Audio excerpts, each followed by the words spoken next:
E segundo aos Coríntios 5,18, a Bíblia diz, ora, tudo isso provém de Deus, que nos reconciliou consigo mesmo por meio de Cristo. Uma das poderosas verdades do Evangelho é a reconciliação. E precisamos entendê-la. Não apenas compreender o estado em que o homem estava, como também compreender o que Cristo fez e como fez. Esse é o assunto da nossa conversa hoje. Fique comigo e nos próximos minutos entenderemos um pouco melhor essas verdades bíblicas.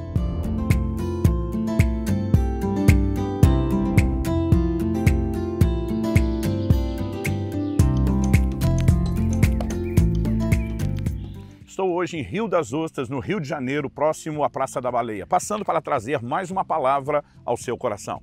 Segunda carta de Paulo aos Coríntios, capítulo 5, dos versículos 18 a 21, diz, ora, tudo isso provém de Deus que nos reconciliou consigo mesmo por meio de Cristo e nos deu o ministério da reconciliação, a saber, que Deus estava em Cristo reconciliando consigo o mundo, não levando em conta os pecados dos seres humanos e nos confiando a palavra da reconciliação. Portanto, somos embaixadores em nome de Cristo, como se Deus exortasse por meio de nós. Em nome de Cristo, pois, pedimos que vocês se reconciliem com Deus. Aquele que não conheceu o pecado, Deus o fez pecado por nós, para que nele fôssemos feitos justiça de Deus. Nessa declaração, o apóstolo começa dizendo que Deus nos reconciliou consigo mesmo por meio de Cristo. No verso 19, ele afirma, Deus estava em Cristo, reconciliando consigo o mundo e não levando em conta os pecados dos seres humanos. A obra da reconciliação é extraordinária. A obra da reconciliação é poderosa. Mas entender essa verdade requer que eu e você possamos reconhecer algumas outras verdades correlacionadas.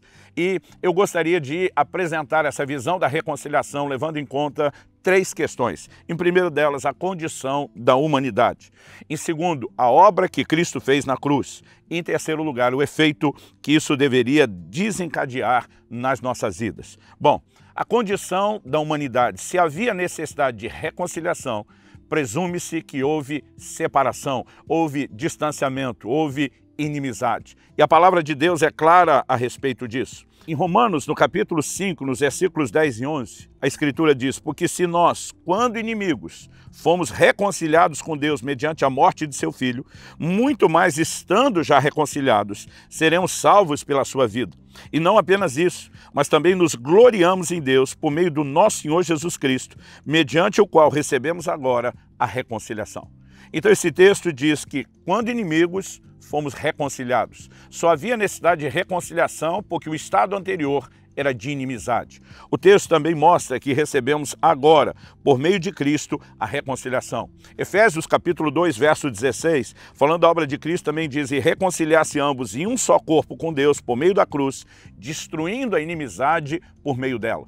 Como homem criado por Deus, diz o livro de Gênesis, a imagem e semelhança de Deus. Vai da condição que o Evangelho de Lucas classifica Adão como filho de Deus. Como o homem conseguiu ir dessa condição e dessa posição a de inimigo por causa do pecado. O livro de Gênesis nos mostra que, embora o propósito de Deus fosse criar o homem à sua imagem, ter com ele relacionamento, comunhão e intimidade, quando o homem peca, há uma ruptura no relacionamento. Aliás, é importante entendermos que Isaías 59:2 diz que os nossos pecados fazem separação entre nós e nosso Deus, de modo que ele não nos ouça. O pecado trouxe a ruptura, trouxe a separação, proporcionou distanciamento e nos manteve em estado de inimizade, porque a natureza pecaminosa não comunga com a natureza santa de Deus. Não apenas nossos desejos e aspirações, como também nossos atos se tornaram contrários à natureza de Deus e aos princípios que Ele estabeleceu. Isso nos colocou num estado de rebeldia, de desobediência e, portanto, de inimizade. Reconhecer a inimizade é a única forma de entender a importância da reconciliação. É por isso que a mensagem de Jesus era baseada em dois pilares. Ele nos diz, Marcos capítulo 1, registra isso com precisão, arrependei-vos e crede no Evangelho. Tudo que recebemos da parte de Deus é pela fé, mas o que antecede a fé é o arrependimento. O que é o arrependimento, senão o reconhecimento do homem, do seu estado, da sua condição, da sua miséria como um pecador. Isso precisa necessariamente ser o ponto de partida. Um homem que não se vê como pecador não tem necessidade de um Salvador. Não há o que experimentar da parte de Cristo sem o reconhecimento da nossa condição. E esse homem, criado à imagem e semelhança de de Deus, quando peca, ele traz para si prejuízo. Romanos capítulo 5, versículo 12, diz que por meio de um só homem entrou o pecado no mundo, através do pecado a morte, e a morte passou a todos os homens. É por isso que a Bíblia diz que todos pecaram e destituídos estão da glória de Deus. Quando o primeiro pecou, se torna um pecador por natureza, porque havia uma lei na criação que não se limitava aos homens e os animais, dizendo cada um reproduza segundo a espécie. Adão, o primeiro cabeça de raça, a primeira matriz, o primeiro protótipo da humanidade, ao distorcer o molde com que Deus o criara, ele passou a reproduzir seres pecadores. E a verdade é que, de acordo com a Bíblia, eu e você já nascemos em pecado. O Salmo 51,5 diz, eu nasci em iniquidade, em pecado me concebeu minha mãe. O Salmo 58,3 diz, os ímpios se alienam desde a madre, desde que nascem, proferem mentiras. A verdade é que nós já nascemos com defeito de fábrica. Nascemos como seres pecadores. O problema do homem não é apenas aquilo que possa ser classificado como os atos de pecado, mas é aquilo que precisa ser entendido e compreendido como natureza pecaminosa. A Bíblia fala de uma carne pecaminosa. A Bíblia fala do pecado que habita em nós. Quando reconhecemos essa condição, é ela que simplesmente aponta numa outra direção.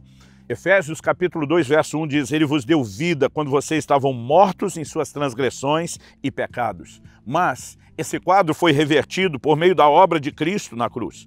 Como lemos antes, Deus estava em Cristo.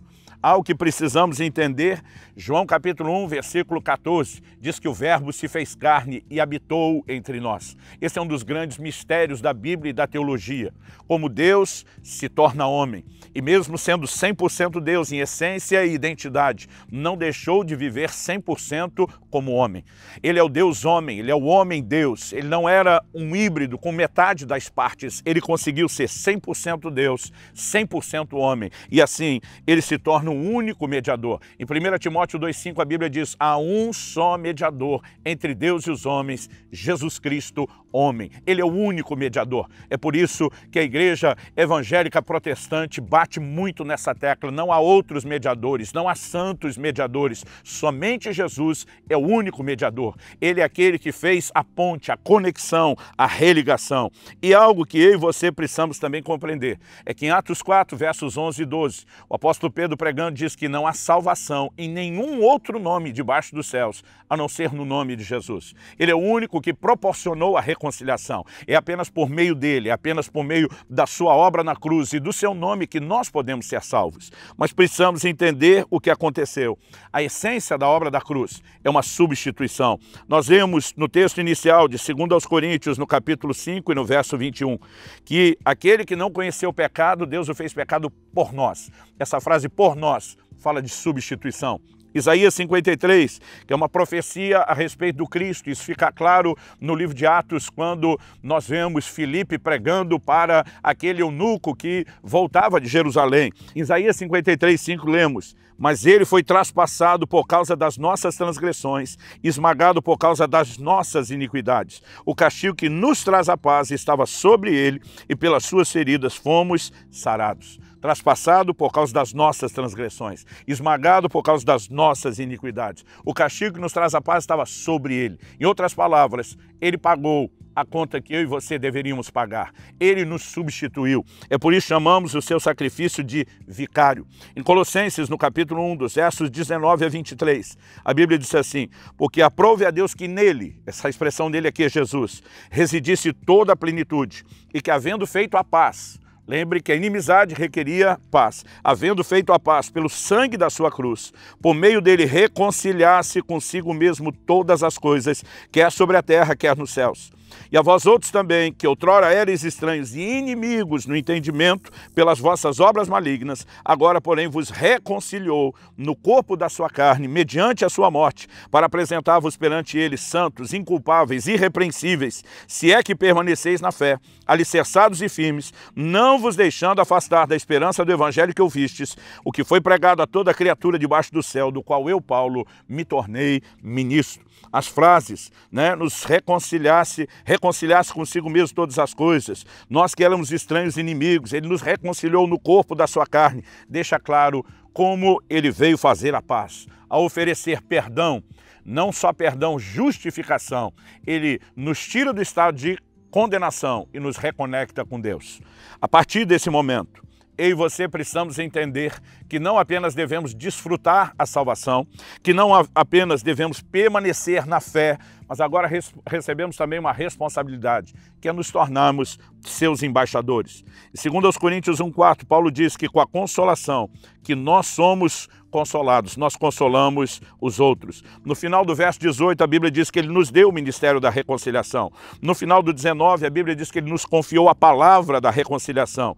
E no verso 20, a Bíblia diz que nos tornamos embaixadores em seu nome, como se ele, por meio de nós, estivesse exortando as pessoas. E é por isso que nós rogamos às pessoas que se reconciliem com Deus. Se você já foi alcançado pela reconciliação, precisa se tornar um mensageiro da reconciliação, um embaixador de Deus que proclama o evangelho aos outros.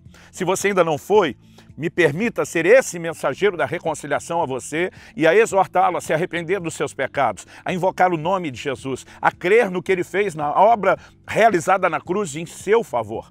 Mas se nós entendemos que a reconciliação, depois de recebida, deve ser compartilhada, muitos dizem que a vida cristã se resume em receber, celebrar e compartilhar. Isso não é diferente em relação ao Evangelho. O apóstolo Paulo escreve a Timóteo e diz: fazendo isso, salvarás tanto a ti mesmo como aos que te ouvem. Nós devemos viver o que eu normalmente chamo de salvação transbordante. Aquilo que funciona em nós deve ser transbordado para outro. Então, eu quero fazer esse apelo ao seu coração. Se você recebeu a reconciliação, fique firme e alicerçado na fé, compartilhe com outros. Se você ainda não fez, pare tudo agora, nesse momento, porque não há nada mais importante do que a sua eternidade, e reconcilie-se com Deus. Que o Senhor te abençoe.